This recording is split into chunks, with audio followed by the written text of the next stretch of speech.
remember the new girl that was introduced in last week's episode? How we all thought she was a shoujo character?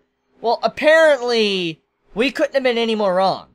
This girl that looks like a shoujo character is from a hentai game. From a hentai. Oh my god. Oh my god, yo. Like, yo, I'm fucking dying. Like, yo. Like, that is fucking hilarious. That is fucking hilarious. Because, like, when you think of a shoujo character, they're pretty fucking useless in this series, yes. But then you throw in a hentai girl into the series, you're like, well, what can she do? Like, and I like the description of her powers. She can seduce men with her panties. I busted a gut while watching this episode. Like, when I saw that scene, no joke, I had to pause the episode, rewind it, and watch that scene again. I'm like, there's just no way I just saw what I thought I saw in this episode, with a actual hentai girl, a character, coming into this series. And, just like, it's funny, because with the girl being introduced into the series, they poke fun at the entire industry when it comes to hentai games. That's what they just did in this episode. Let me explain. So, basically, when you think of this girl being added to the cast, many of us are thinking, like, how can she, being honest, okay, no, jokes aside, besides her seducing men and stuff, jokes aside, when you look at her, like, how can she do anything? How is she gonna have any purpose when she doesn't have any powers? I mean, besides seducing men, like, what is she gonna be able to do? That's what many are gonna be asking. But that's the thing, this episode was so meta, and it tried to be so real with how the fan base is when it comes to stuff like this. I just couldn't believe it. Like, they straight up, in a way, kind of insulted the fan base of these type of series, but at the same time, they poke fun at their own self when it comes to these things. Let me explain. So, here's a very good example. Fate Stay Night. Fate Stay Night, when it first came out as a visual novel, it was a hentai game. Let's be real. It was a hentai game. When Fate Stay Night first came out, it was a hentai game. And then it spanned to other things that were completely separate from hentai. And that is what's going on here. With the hentai girl being in our world, and now they're making a new story and stuff, like a spin-off, or it's a crossover, they're using the Fate Stay Night example. They're using an example to where people that usually play games that are based around hentai, or read manga that has a lot of hentai or fan service, typically don't really give a shit if things don't make sense, or if characters get a power-up or something. I mean, let's just face the music here. When you're reading or watching a series or playing a game, when it's focused on fan service, you don't give a shit if things make sense. Just be real, okay? Be real. With, not to me, but to yourself. Within yourself. Don't even have to admit it, but just be real, okay?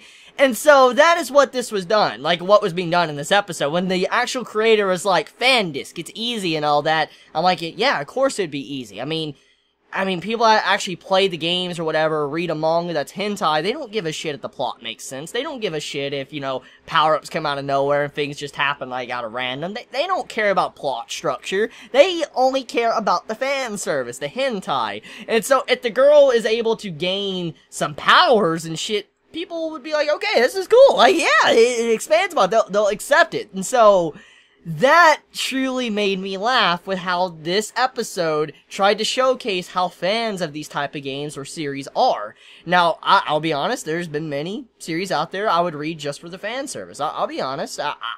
Hey, I won't deny. I admit it. Well, hopefully all of you admit it as well. And so, when I see this, I'm just like, I just got dissed. I got dissed when I, you know, I definitely got dissed. Because I am a perfect example of someone that would probably support something like that. So, besides that funny moment, I do like how the creator, oh my god, like the way he acts towards his creation, you know, the new hentai girl, the way he acts towards her is so stereotypical and honestly cringy, but it's fucked up that there is many out there in this world that would do that. I mean, let's face the music too. People would do that. If you had a creation, you designed a character from a story, a game, anything, okay, any form of literature, whatever, art and entertainment, if you designed a character to meet your needs, someone that you're into, obviously if they were to come into real life, you would probably want them, because they're everything you would want from a person. And so, the creator going after his creation makes so much sense, because he designed that girl to be what he wants. Because that's typically how creators are in the first place, writers. When they design certain characters, especially in that type of genre, they're designing because that's what they like. And so, when you see how he went after her, I'm like, bro, like, this is so cringy because it's so real. It feels so real because you know people would do that. That's what would really happen. And so, when Celestia pops up, it's like, don't you realize that you're basically her parent? And he's like, that's what makes it better. I'm like, oh my god, like, that made me fucking die. Like, oh my god, like, this series is, it's too good. It's too good. Like, oh my god, Recreators, it just stuns me with how it can do shit like this and get away with it. Like, it makes me really wonder how this series would have been if we would have actually had legit characters from other series having a crossover. I mean, just picture this in your mind right now. Let's say Celestia, she was Saber. Let's say, you know, Mamika, she was Madoka. I mean, imagine if our characters were actually characters from their respective series. Like, you had, like, Fate Stay Night characters, Madoka Magica in this, and all of that in one series. Just imagine how fucking cool that would be. I mean, it really makes me wonder what this series would have been like if it had something like that. Like, oh my god, that would have been cool. That would have been really cool. I would have been throwing money at the screen if I saw something like that, especially with the way this series handles its characters. Oh my god, it would have been interesting to see some of our characters self-aware that they're inside of a story. I mean, imagine if Saber, everything that she's been through and realizing what's been going on and all that was brought into our world, and she realized, holy shit, everything I was doing was just because of his creation? Like, you know, I was created and all that? Like, just imagine how fucking crazy that would be, or Madoka being brought into our world. It would just be very interesting to see these characters self-aware of what's going on. So, I just wonder how this series could have been if they were able to get the rights to some of those series. But anyways, though, getting back on topic, let's talk about Magane. So, Magane, oh my god, like, besides the hentai girl, Magane, I love her character.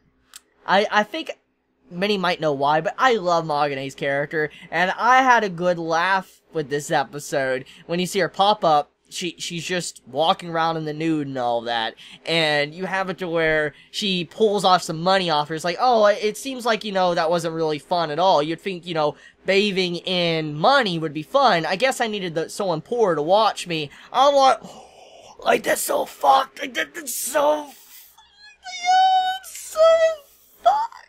Like, that's so fucked on so many levels, dude. Like, that's so fucked. Just like, you know, I thought bathing in money would be fun. I guess I needed someone poor to watch me while I did. Like, that is fucked. Dude, that was a whole new level of fucked up. I love her character. I love Magane's character. She's so cool. She's so unique. And her personality is just, it's nice. It's such a nice personality. So, besides that scene, though, we also have it to where Alice has progressed as a character. You can see she's learning, she's taking the initiative to try to better herself as a person, and I do like the changes that are taking place within her character, so definitely some nice improvement there, because she's no longer about just strength or going in not really thinking. She's actually thinking about what she is doing and figuring out how she can make the world better. So I am truly appreciating Alice's character development she's been getting these past couple episodes. Now, speaking of, let's talk about the military princess for a second, and also Blitz. So, that scene there, very emotional. Probably one of the most emotional scenes of the series. I still believe what happened to Sota, and the person, you know, he admired and cared about, and eventually, you know, he felt guilty about. I feel like that was sadder because of the context of it. But this, though, right here, is pretty sad, because even though Altair is actually the main villain, even though we know she needs to be stopped, and if she's not stopped, she will destroy the world, I feel bad for her because she is so empty. She's so empty. You could see she has just nothing inside of her. You could see that she realizes she's lonely and by herself, and how the world works is just fucked up. You can just see how sad and lonely and empty she is. And when Blitz pops up and you have a flashback and we get a little bit more information on him of what happened in his story and how, he had to, kill his own daughter, you realize, like, holy shit, that's very sad what he had to do to his daughter, and that explains a lot about his past and all that, and why he acts like he does. And when he walks up to our main villain, and, he's, actually talking with her, and he realizes what she's trying to do and all that, but he doesn't try to run away or anything or stop her, the reason why he's there is because he wants to watch over her as if, she was his own daughter. And that was a very sweet and sad scene, because what he sees in her is exactly what he saw in his own daughter.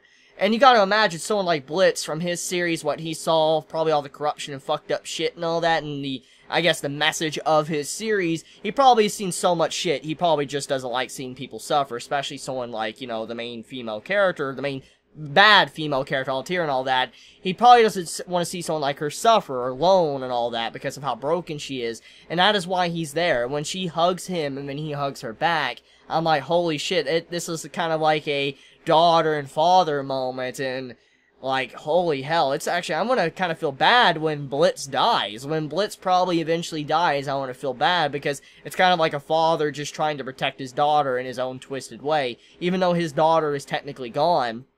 Even if she is a creation, and he knows that, he still loves his daughter, and now that he knows she's gone, there's nothing he can do. But on top of that, though, he doesn't want to lose someone else like he lost his daughter, which is why he's there. So, it's a very sad and tragic moment, and I like the characterization Blitz has gotten in this episode, along with our main villain as well. I didn't think it would be that type of relationship between the two, but this series continues on, shocking me every single episode. So, let me know your thoughts in the comments below, and I love you all so much. You have a wonderful day or night wherever you live. Please be safe. Chibi.